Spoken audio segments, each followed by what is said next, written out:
Oh, top draw. Now, as far as I am concerned, personally, there are tons of reasons why you should get into woodland photography, why you should take it up as a hobby, but there's one overriding reason that I want to share in today's video, and this is the best thing 100% that I have got from taking up woodland photography as a hobby. So come with me.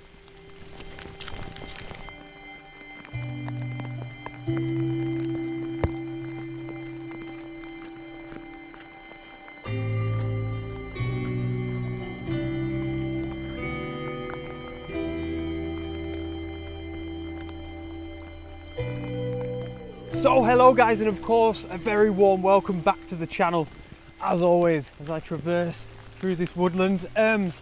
Fantastic to see you all again. Cheers for tuning in. And yeah, today a bit of woodland photography, of course, in the local woodland. Now just briefly before we get into anything to do with today's adventure, I wanted to let you know that I've currently got a 30% sale on all of my prints. That's the limited edition and the standard edition. There are a few of the limited editions actually, there's only a few left. It's the biggest sale I've ever done, so I'm kind of saying, you know, get in now if you've ever wanted any of my prints, if you want in a Christmas present, anything like that. All of the discounts are already applied, so all you have to do is go onto my prints page and purchase the print. There's no discount codes or anything like that. And just so you know, as most of you already do, your support is massively appreciated. And cheers for looking at that. So, woodland photography. You can probably tell behind me that we're in that transitional period between autumn and winter at the minute. So, loads of the leaves have been stripped. The floor or the understory of the woodland is just covered, littered in dead leaves. But there's still a few autumnal-ish trees sort of kicking about. And that's probably what I'm going to be searching for today. Now, let's get into the title of this video. What is the best thing about woodland photography overall? I might as well tell you this now. You know, there's no point in dragging it out. For me, it is one thing and one thing only. How getting into woodland photography gets you out in these sorts of conditions. Today, I'll probably try and get it up on the screen here. Give me one sec. All right, so I'll pop this up on the screen for you to see. Now, I hope you can see it. And this is just today's weather report. All right, so we're looking at 40 to 50 mile an hour wind gusts, you know, 20 to 30 mile an hour winds, consistent winds, and pretty much a 100% chance of rainfall in my area, which is here, right in the northwest, just near Lancaster. So, yeah, generally speaking, and look, this about 8 months ago, before the pandemic started, which is when I first started getting into woodland photography, because I was forced to stay local. You know, I couldn't travel. I wouldn't have bothered coming out in these sorts of conditions, especially, you know, the photographer that I am. You know, I thrive off mountain photography, out in the fells in the Lake District National Park, and I know so many of you guys are like that as well, you know, out in exposed areas. I'd have taken one look at this weather forecast and thought, nah, not today, I'm staying at home with a cup of tea. But this has sort of opened up a whole new world of photography for me, you know. I can actually look at the weather forecast, I can see we're going to get, you know, generally speaking, grim conditions, and I can think, right, woodland photography, sweet.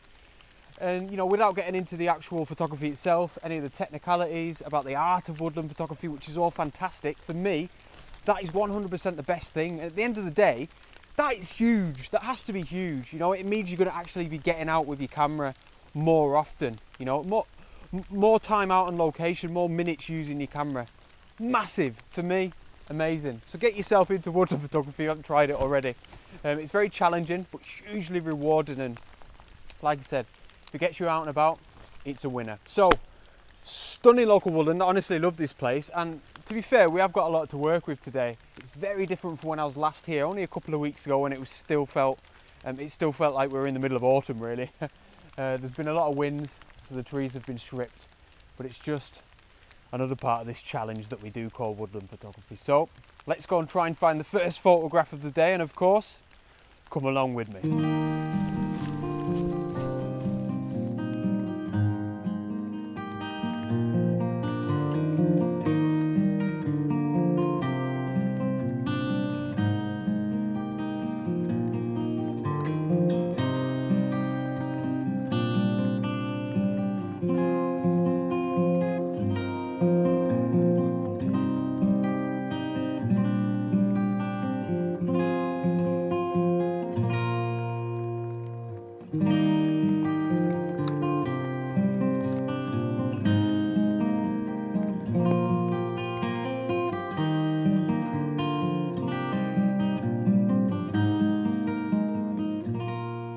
So there we go, we are set up for the first shot of the day. Now, before we get into this shot, let's talk about why these weather conditions are good for woodland photography. And for me, this is a real happy coincidence, all right?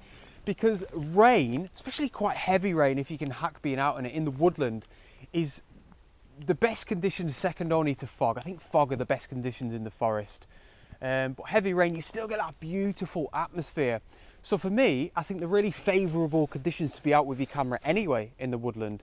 But on top of that, you know, photography aside, and this is really simple but so true and definitely worth mentioning, you get the shelter, you know, from the woodland, from the canopy, especially in the summertime, where you're not going to get quite as drenched as you would if you were exposed on the side of a mountain with your camera. Your gear's staying a lot drier. It's a lot more pleasant, and that's not to mention the wind as well. Honestly, it's blowing a gale out there. It was one of them days en route here where there were people out with umbrellas and the umbrellas were going inside out, you know what I mean? But here, not a breath of wind. So it's just much more pleasant to be out with your camera. A complete and utter win-win. I was just thinking about this then, sorry, before we get into this shot. I started getting into woodland photography properly, let's say March, you know, start of the pandemic, around about 8 months ago. Before that, you know, I dabbled a little bit, but I wasn't really that bothered. But now, I got as far as saying that I'm mad for it. But anyway, I've probably been out to my local woodland, say 30 times approximately, over these past 8 months.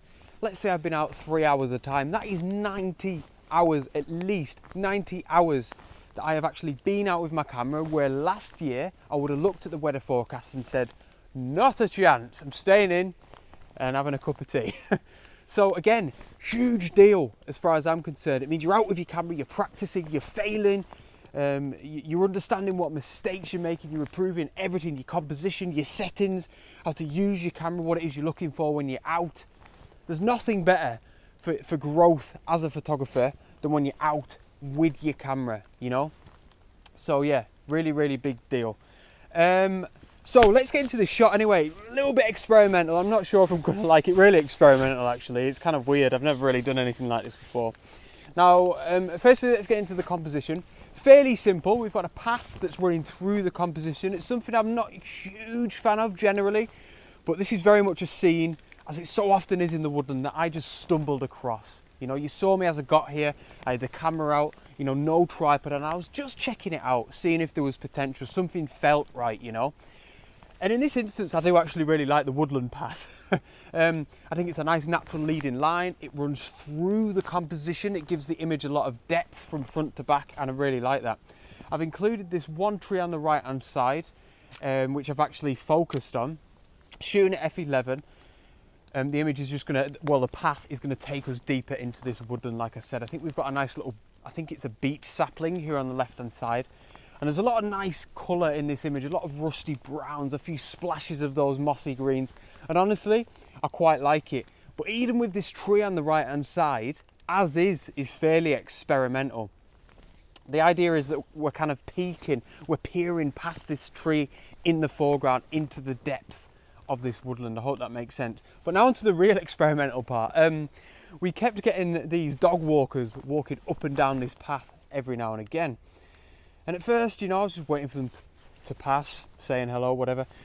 And then I thought, oh, what if I actually include them within the composition? So this lady kind of walked through with a dog, and my shutter speed is 1/1/6 of a second. So of course that captures this kind of blur with her and her dog. And she's actually going to be in the middle of this frame. And you know, like you so often see in street photography, we get those kind of blurs behind people. You know, 1/1/6 of a second is quite a slow shutter speed, so it's capturing that movement. And yeah, it's a bit of a blur and definitely quite experimental, but I really like it. Other settings, ISO 100 and f11. And yeah, we'll see how that one turns out. I hope you like it.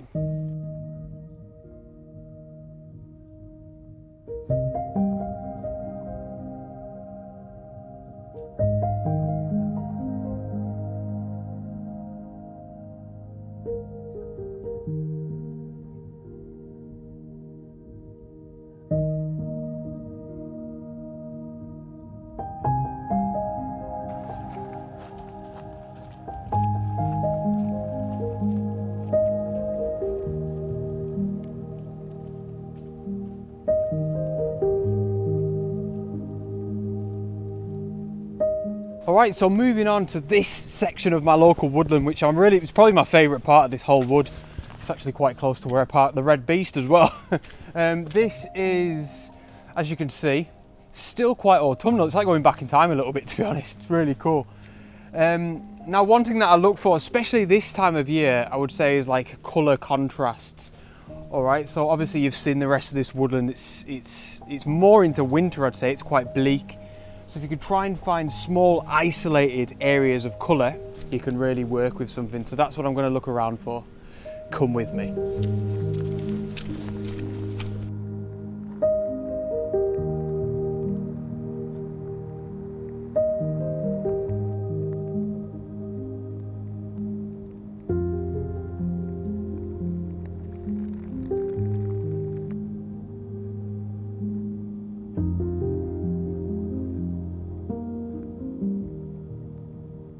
So I must admit, my earlier idea of trying to find some leftover autumnal colours and isolating them hasn't really worked, and the main reason is, or the only reason is really, is that I found it very difficult to create that isolation. You know,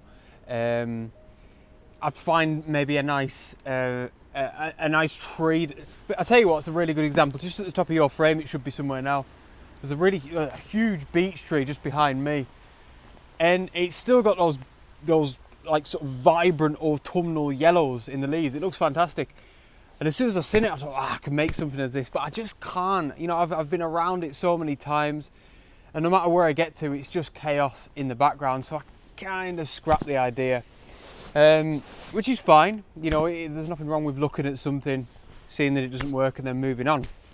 As I've been walking around this woodland, I was thinking about my first shot and how I quite like, you know, I haven't seen the image yet, but I like how it's portrayed what I believe to be the story of my woodland walk. You know, so there's been a lot of dog walkers. It's been a real story of this kind of rusty orange colour, the dampness, the saturation of all the mosses from the rain, you know, that sort of thing. And as I was walking, I was looking down at the floor, and I kind of thought to myself, you know what, this is the story, not only of this woodland walk that I've been on today, but also of this time of the year. Like I said earlier, I think that transitional period that you get between autumn and winter is just, the floor is covered, it's an absolute carpet of dead leaves. And I don't know how to explain it, but the colours are a lot more subtle than what you get in autumn. You know, just a few weeks after the end of autumn, or the middle of autumn probably. And it's gorgeous. You've got a lot of browns and oranges, the occasional very pale yellow. And that's kind of what I'm working with, you know. And I thought, let's keep this experimental train running. So I think this is going to be quite a nice shot as well, or at the very least trying something new. So I've actually got my telephoto lens on, you can probably tell here, my 55-300, and I'm at 55mm, so it's not like I've really zoomed in, but of course we're pretty close to the floor as is, so we're getting quite close down into some of these leaves. And instead of just setting it, you know, getting the camera on my tripod and facing down anywhere, there's one thing really that I've been looking for. Now and again we get these oak leaves that are how do I say this, a lot further along in the process, so they're very dry is what I'm trying to say. So instead of soaking up all that rainwater, you get these kind of droplets that sit on top of it, and I really like that. It's something I always notice when I'm in the woodland. So I found one of them, and I've tried to put it in I'm trying to get it in like the top left hand third of the frame, and then on the right hand side we've got, I think it's a sycamore leaf. So it's weird, even though it's just a pile of leaves on the floor at the end of the day, I've tried to create a little bit of order, you know, a little bit of uniformity, in that we've got this kind of oak tree on the left hand side with all these nice little subtle droplets, and then we've got this sycamore tree on the right hand side, and then it's kind of surrounded by all what looks like mostly oranges, fairly vibrant oranges in fairness, and a lot of kind of subtle browns, a lot of pale browns. But it's nice because I think the oak leaf especially is still a focal point, and again for me that differentiates it from being just a photograph of a pile of leaves. So I really hope that makes sense. So it's a ISO 100 and f11, and then it's a ½ second exposure. I'm not trying to create any effects here, it's all about just making sure that the exposure is correct. I've zoomed in right on my oak leaf, sorry. And then I've just used my classic focusing technique to make sure it's nice and pin sharp. Zoom back out, and there we go. I'm going to grab the shot now. 2-second timer, straight out the top drawer.